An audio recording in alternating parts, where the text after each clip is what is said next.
유럽 방산업계는 오랫동안 독일, 프랑스, 노르웨이, 스웨덴이 주도하는 폐쇄적 시장이었고 한국은 늘 부품 공급국 취급을 받았습니다. 그러나 그 시선이 180도 바뀐 순간이 바로 우크라이나 전쟁 이후였습니다. 러시아의 미사일이 연일 쏟아지는 가운데 유럽이 믿던 방공체계들이 속수무책으로 뚫렸고 그 틈새를 파고든 나라가 바로 한국이었습니다. 이제는 발트해의 최전선, 에스토니아까지 한국산 미사일을 바라보고 있습니다. 유럽 최북단의 작은 나라, 인구 130만 명의 에스토니아가 지금 노리고 있는 무기가 LIGN-X1이 개발한 신궁 휴대용 방공미사일과 청궁2 중거리 요격 체계입니다. 해외 언론 디펜스24와 유어 에이전타임즈는 최근 에스토니아가 폴란드제 피오른을 추가 도입하지 않고 한국산 신궁을 유력 검토하고 있다고 전했습니다. 그 이유는 명확합니다. 성능 대비 가격, 즉각 대응성, 기술 이전 가능성 등 이 세 가지 모두에서 한국이 압도적이기 때문입니다. 피오르는 폴란드에서 2022년 이후 우크라이나에 대량 지원되며 명성을 얻었지만 실전 성과 뒤엔 뼈아픈 한계도 드러났습니다.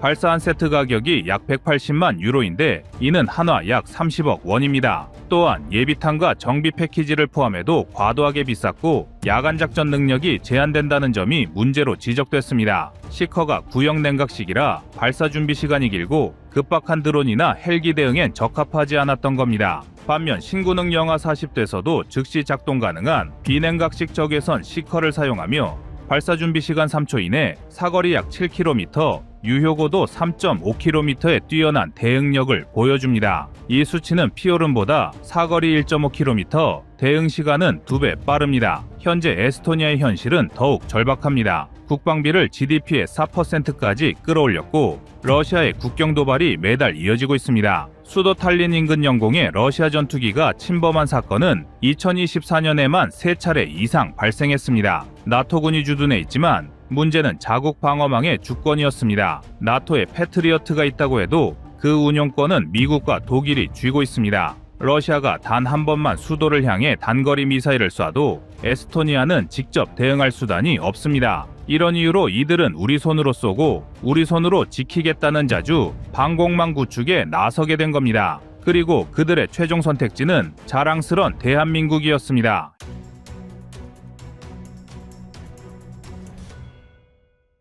이 과정에서 에스토니아가 눈을 돌린 곳이 바로 한국입니다. 루마니아가 먼저 신궁 4세트로 약 1,000억 원의 규모를 도입해 2024년 실전 배치했고 LIGN-X1은 그때부터 유럽 시장을 뚫기 위한 교두보를 만들었습니다. 한국의 모듈형 설계와 기술 이전 의지는 유럽 중소국들에게 매력적인 카드였습니다. 피오르는 기술 이전 불가, 현지 생산 불가라는 조건이 붙지만 신궁은 현지 조립과 공동 생산이 가능하다는 점이 결정적으로 작용했습니다. 에스토니아가 군수 산업을 키우려면 기술 이전은 필수이기 때문입니다. 또 하나 주목할 점은 청궁2입니다. 이 미사일은 단거리 신궁의 상위 체계로 최대 사거리 40km, 요격고도 20km급의 탄도미사일 대응형입니다. 2023년 사우디아라비아가 4조 원 규모로 계약하면서 세계의 눈을 끌었고 이어서 아랍에미리트, 폴란드, 핀란드가 도입 검토 중입니다. 에스토니아가 신궁 도입 후 청궁2를 통합 운용한다면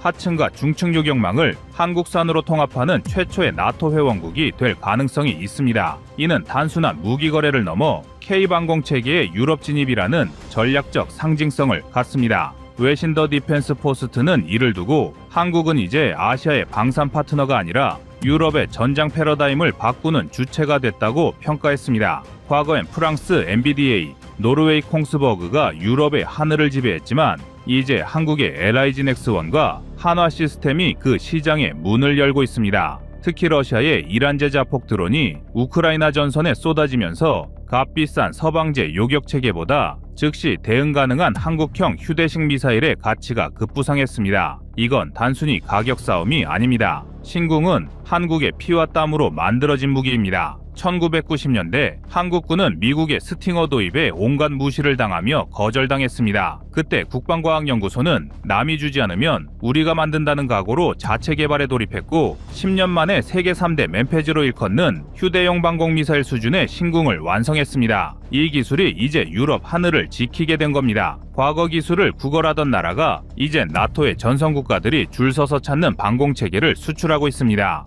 결국 에스토니아의 선택은 상징적입니다. 작은 나라가 거대한 이웃 러시아를 마주할 때 필요한 건 비싼 무기가 아니라 즉시 쏠 수 있는 믿을 수 있는 무기입니다. 피오른이 보여준 화려한 스펙보다 신궁의 실용성과 신뢰성, 그리고 한국의 기술 동반자 정신이 그들의 마음을 움직였습니다. 그리고 그 위에는 천궁2라는 또 하나의 카드가 있습니다. 에스토니아는 지금 한국산 미사일을 통해 자국 하늘을 스스로 지킬 수 있는 진짜 방공 독립을 준비하고 있습니다. 에스토니아와 LIG-넥스원 간의 물밑 접촉은 단순한 판매 요청 수준을 넘었습니다. 에스토니아는 최근 EU 지원을 받아 최대 약 4.1억 달러로 한화 약 6천억 원 규모의 국방 대출을 검토하는 등 재원 마련에 적극적인 상태이며, 이는 단일 무기 체계 도입을 넘어 산업 파트너십을 염두에 둔 행동입니다. LIG-넥스원은 이런 배경을 바탕으로 기술 이전과 현지 조립, 또 유지 보수 역량까지 묶은 패키지 제안을 준비해 보냈습니다. 구체적으로는 초기 공급과 함께 현지 공장 설립을 통한 생산 로컬라이제이션,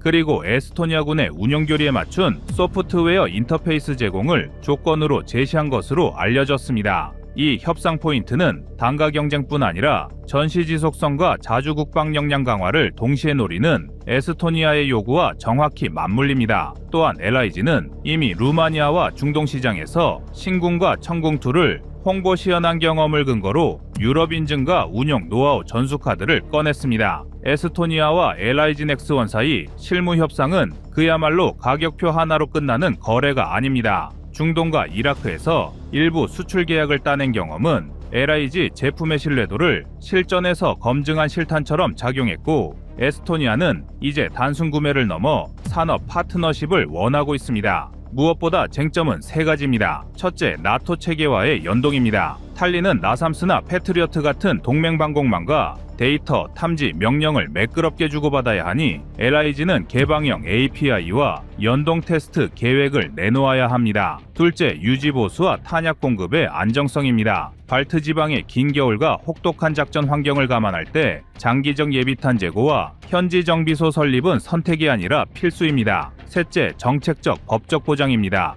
에스토니아 의회와 방위부는 기술 이전 시 발생할 수 있는 IP 문제와 수출 통제 이슈를 명확히 정리해달라고 요구했고, LIG는 한국 정부와 EU 차원의 보증, 협력 메커니즘을 연결하겠다고 응수했습니다. 경제성 논쟁도 뜨겁습니다. 폴란드제 대체품인 피오르는 완제품과 예비탄을 포함해 체감 단가가 한 세트당 약 30억 원 수준으로 거론되며, 예산을 엄격히 따지는 에스토니아로선 단가 대비 운용 가치가 무엇보다 중요합니다. LIG는 여기서 해법을 제시했습니다. 초기에는 완제품을 공급하되 이후 현지 조립을 통해 비용을 절감하고, 더 나아가 천궁2 같은 중층 요격 체계와 통합 운용하면 전체 소유 비용이 눈에 띄게 낮아진다는 시나리오입니다. 상층과 하층을 아우르는 계층적 요격망, 즉 저고도, 중고도, 탄도탄 대응이 하나로 맞물리면 전력의 시너지뿐 아니라 국방 자립이라는 더 큰 가치를 빠르게 확보할 수 있습니다. 물론 현실의 벽도 만만치 않습니다. 나토 내부에서는 비전통적 공급자에 대한 정치적으로나 절차적으로 검증 요구가 갈수록 강해지고 있고, 예산 승인 과정의 투명성과 검증, 그리고 초기 훈련과 운영 전환에 따른 시간적 비용은 피할 수 없는 변수입니다.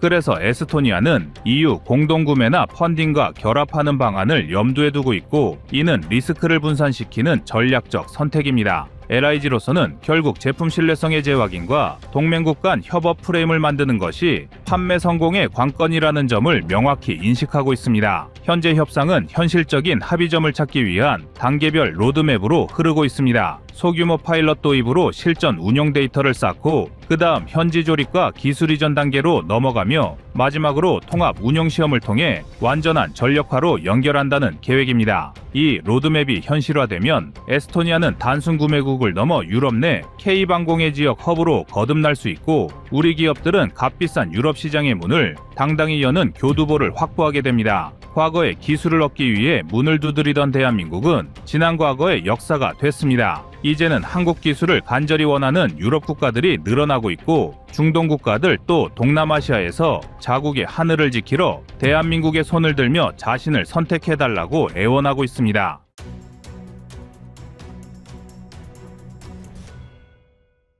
다음은 24년 12월 27일 한국방산 유럽 공장 영상입니다.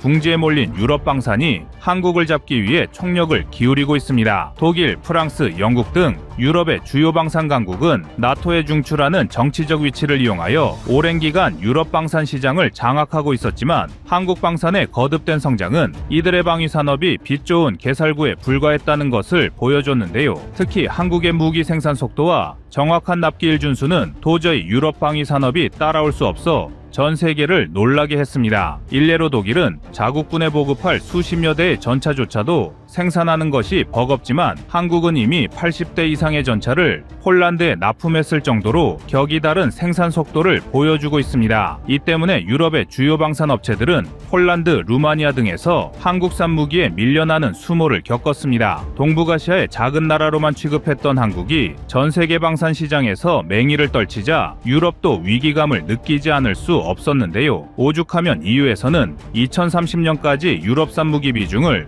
20%에서 50%로 늘리자고 제안하며 노골적으로 한국 방산 무기를 배척하려는 담합을 시도하기도 했습니다. 그랬던 유럽 방산이 이제는 생산 공장과 설비 인프라를 증설하고 기술자까지 양성하려는 움직임을 보이고 있습니다. 유럽이 방산 시설을 증설하는 건 자신들의 약점이었던 축소된 생산 인프라를 보완함으로써 한국 방산의 장점이었던 빠른 생산과 신속한 납기를 견제하겠다는 속셈입니다. 유럽은 냉전 종식 이후 오랜 기간 국방 예산과 제조 라인을 축소하며 생산 인프라가 상당히 약화되었던 게 사실인데요. 그러나 유럽이 생산 공장을 확대한다면 이는 한국 방위 산업의 성장에 부정적인 영향을 미칠 수 있다는 의견이 제기되고 있습니다. 유럽제 무기가 생산 속도를 높인다면 한국 방산의 최대 강점이었던 빠른 납기는 다소 희석될 수 있으며 다수의 유럽국은 굳이 한국산 무기를 사용하지 않고 나토로 연결된 유럽제 무기를 도입할 확률이 높다는 분석입니다. 하지만 가만히 손 놓고 앉아서 밥그릇을 빼앗길 한국 방산 업체들이 아닌데요. 오히려 유럽 시장을 공격적으로 공략하기 위해 동유럽 일대의 방산 공장을 더욱 증설할 계획입니다. 유럽은 자신들의 생산 공장을 늘리면 한국을 이길 수 있을 것이라 생각했지만 정작 자신들의 텃밭에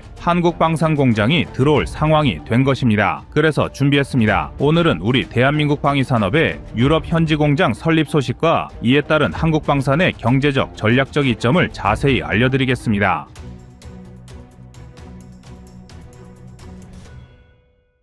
대한민국 방위 산업이 유럽 시장을 공략할 수 있었던 결정적인 이유는 그 어떤 나라보다 철저하게 준수하는 납기 일정 덕분이었습니다. 독일을 필두로 한 유럽의 방산 강국들은 한국에 앞서 우수한 전차와 자주포를 개발해 왔지만 너무 느린 생산 속도가 그들의 발목을 잡았는데요. 러시아 우크라이나 전쟁 이후 안보 위기가 고조되고 있는 동유럽, 북유럽 국가들에겐 독일, 프랑스의 느린 납기를 기다려줄 여유는 존재하지 않았습니다. 반면 한국은 다른 나라가 3-4년 걸릴 군수품 생산을 겨우 1년 만에 해낸다는 말이 나올 정도로 생산성 측면에서 타의 추종을 불허하였습니다. 그러나 이에 자극받은 유럽이 방산 인프라를 확충하기 시작하면서 한국 방산이 위기를 맞을 수 있다는 우려가 끊임없이 제기되고 있습니다. 한 군사 전문가는 유럽이 무기 생산 속도를 늘린다면 한국의 장점이었던 빠른 납기는 더 이상 큰 메리트가 되지 못할 것이며 지역적 유대감이 강한 유럽제 무기로 이탈하는 방산 고객들이 늘어날 수 있다는 경고를 남기기도 했는데요. 그러나 우리 대한민국은 오히려 2025년부터 유럽 현지에 여러 공장을 건설하며 이러한 유럽 방산의 발호를 사전에 저지할 전망입니다. 먼저 폴란드에는 한국의 하나와 폴란드의 WB그룹이 합작으로 천무용 유도탄 생산 시설을 구축할 예정입니다. 현재 폴란드 육군은 천무 발사대를 장착한 호마르K를 운용함에 있어 필요한 유도탄을 모두 한국에서 조달하고 있습니다. 하지만 2025년부터 공장 설립에 착수하여 2029년부터 폴란드 현지에서 천무용 유도탄 생산이 이루어진다면 폴란드는 자체적으로 충분한 수량의 로켓을 확보할 수 있습니다. 이는 곧 폴란드가 다른 나라보다 다연장 로켓 전력을 손쉽게 확충할 수 있다는 것을 의미하는데 폴란드의 이러한 행보는 한국 방산의 성장에도 큰 영향을 미칠 수 있습니다. 최근 러시아 우크라이나 전쟁 등 전 세계의 군사 분쟁을 통해 다연장 로켓의 전술적 중요도는 계속해서 높아지고 있습니다. 그러나 높아진 수요에 비해 공급은 매우 부족한 상황인데요. 미국의 하이마스조차 납기가 지연될 정도로 다연장 로켓의 공급은 수요를 따라가지 못하고 있습니다. 하지만 한국이 유럽 현지에 유도 로켓 공장을 건설한다면 크게 두 가지 측면에서 한국 방산에 이익을 가져다 줄 수 있습니다. 먼저 폴란드의 호마르K 수출 물량이 지금보다 더 증대될 가능성이 높습니다. 현재 폴란드는 다연장 로켓 전력을 보강함에 있어 미국의 하이마스와 한국의 천무를 동시에 도입하고 있습니다. 그런데 앞서 말씀드린 것처럼 하이마스는 현재 공급이 수요를 못 따라올 정도로 생산에 난항을 겪고 있으며 일부 나라들은 늦어지는 납기로 인해 대체품을 검토하고 있을 정도인데요. 반면 천무는 납기 지연 문제가 발생하고 있지 않은 데다가 폴란드 육군에게 필요한 유도탄까지 현지에서 생산하게 된다면 폴란드는 당연히 두 다연장 로켓 중 천무의 비중을 높이는 것이 합리적인 선택이 될 것입니다. 현재까지 한국이 폴란드로 수출한 천무 물량은 도합 290문이며 약 7조 원 이상의 경제적 이익을 얻었습니다. 그런데 여기에 더해 유도탄의 현지 생산 물량과 천무의 추가 수출까지 원활하게 진행된다면 7조 원을 훌쩍 넘겨 10조 원 이상의 천문학적인 경제적 이익을 창출하는 것도 불가능한 것은 아닐 것입니다. 또한 폴란드 이외에도 천무의 유럽 시장 확대 측면에서 현지 공장 설립은 큰 도움이 될 수 있는데요. 러시아의 군사 위협이 증대되는 상황에서 유럽 각국은 신속한 전력 확보와 필요시 빠른 탄약 보급이 절실한 처지이며 당연히 생산 수요가 빠듯한 하이마스보다 유럽 본토에서 유도탄 확보가 가능해질 천무의 도입 확률이 높아지는 것은 자연스러운 흐름일 것입니다. 아닌 게 아니라 러시아 우크라이나 전쟁만 살펴보더라도 소모전 상황에선 포탄을 언제든 원활하게 보충할 수 있는 보급 체계는 매우 중요합니다. 미국과 나토는 155mm 포탄조차도 충분히 생산하지 못해 우크라이나에 대한 지원을 원활히 하지 못한 경우가 잦았으며 이러한 사례만 보더라도 포탄 공급망을 확보하는 것은 전략적으로 상당히 중요한 문제입니다. 따라서 유럽 한복판에 다연장 로켓용 유도탄 공장을 설립하는 한국은 앞으로도 유럽 방산의 견제를 극복하고 계속해서 수출 확대를 도모할 것입니다. 미국의 하이마스를 도입한 나라들이 대서양을 건너 유도탄을 확보한다거나 독일의 다연장 로켓을 도입하려다가 전력화 시기를 하염없이 기다리는 것보다는 유럽 본토에서 곧바로 유도탄 보충이 가능한 천무를 도입하는 것이 유럽의 입장에서도 훨씬 이득이 될 것이란 뜻입니다. 게다가 한국 방산의 유럽 현지 시설 확보는 여기서 끝이 아닙니다. 폴란드에 천무용 유도탄 공장이 설립된다면 루마니아에는 K9 생산 공장을 구축할 계획인데요. 방산업계 관계자에 따르면 루마니아 현지에 설립될 K9 생산 공장은 2025년 상반기에 건설을 시작할 예정이며 K9 자주포와 K10 탄약 운반 장갑차의 생산 이외에도 각종 장비 테스트, 연구 및 교육, MRO를 수행할 수 있는 최첨단 시설로 건설될 전망입니다. 이를 통해 한국 방산업체는 루마니아와 체결한 K9 자주포의 안정적인 납기뿐만 아니라 루마니아에 대한 군사적 영향력을 확대할 수 있습니다. 루마니아에 건설될 K9 공장은 단순히 자주포만을 생산하는 흔한 생산 설비가 아닌데요. 한국은 K9 생산 공장을 바탕으로 루마니아와 방산 협력을 강화하고 추가적으로 레드백 보병 전투 장갑차 등의 수출 확률도 증대할 수 있습니다. 한국 방산 기업의 입장에서도 겨우 K9 53문과 K10 36대만을 생산하고자 동유럽 현지에 생산 시설을 구축할 이유는 없습니다. 결국 한국이 루마니아 현지에 생산 공장을 건립한 최종적인 목표는 이를 기반으로 자주포 이외에도 각종 장갑차를 비롯한 다양한 무기 체계를 생산하고 추가적인 부품 공급까지 진행할 수 있는 방위 산업의 거점을 형성하려 하는 것입니다. 무기 체계란 완성된 하나의 무기도 중요하지만 이를 꾸준히 유지하고 관리하기 위한 예비 부품도 중요한데 한국은 폴란드와 루마니아 등지에 확보한 생산 공장을 통해 한국 무기를 구매한 여러 유럽 국가에 추가적인 부품 판매와 관리도 노릴 수 있을 것입니다. 또한 한국이 동유럽 일대에 생산 시설을 계속해서 확보하게 되면 궁극적으로 한국 방산 무기들은 지금보다 더 빠른 납기와 철저한 사후 지원을 해줄 수 있다는 점에서 유럽 방산을 압도할 수 있습니다. 선박을 이용하여 무기를 납품하는 현재도 한국산 무기들은 일정 지연 없이 정해진 시한에 맞춰 전력화 작업이 이루어지고 있습니다. 그런데 아예 유럽 본토에서 생산 작업까지 진행된다면 한국산 무기 체계는 적기 납품을 넘어 조기 인도까지도 가능할 전망인데요. 제 아무리 뛰어난 성능을 가진 무기 체계라고 하더라도 적시에 전력화되지 못하는 무기는 실전에서 아무런 의미가 없습니다. 그렇기 때문에 한국이 유럽 본토에 생산 시설을 확보하는 일련의 움직임은 한국 방산의 장점을 더욱 극대화함과 동시에 유럽 방산의 견제를 혁명을 저지하는 신의 한 수가 될 것입니다. 한국은 계속해서 세계 방산 시장 4위 진입을 위해 총력을 기울이고 있으며 2025년에도 이러한 노력은 계속해서 이어질 것입니다. 그리고 유럽의 집중 견제를 이겨낼 대한민국 방위 산업은 끊임없는 성장을 거듭할 것이라 기대를 모으는데요. 2025년에도 유럽에서 맹활약하는 한국산 무기들의 모습을 기대하겠습니다.